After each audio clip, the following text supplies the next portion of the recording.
తగ్గకపోయుంటే ఆ దైవత్వాన్ని కోల్పోయేవారు. మన మానవ జీవితంలో కూడా మనము కూడా ఆ గర్వపు ఆలోచనలు, మన డబ్బు, మన ఆర్థిక బలము, లేకపోతే రాజకీయ బలము, లేకపోతే మన సంపద, మన ఉద్యోగము ఏదైనా కావచ్చు. దానివలన మనము చాలా దైవత్వాన్ని కోల్పోతూ ఉన్నాం. దైవత్వాన్ని చూడలేకపోతూ ఉన్నాం.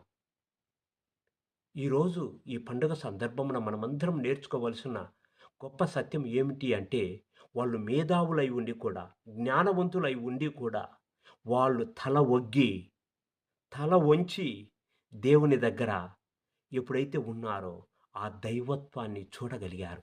అదేవిధంగా మన జీవితంలో కూడా మనము డబ్బు కానీ, మన అధికారం కానీ, మన ఉద్యోగము కానీ, మన బంధుబలగం కానీ, ఏటిని చూడకుండా మనలో ఉన్న గర్వాన్ని అంచుకొని మనము దేవునికి తల ఒగ్గగలిగితే దైవత్వాన్ని ప్రతినిత్యము, ప్రతిరోజు మనము అనుభవించగలము.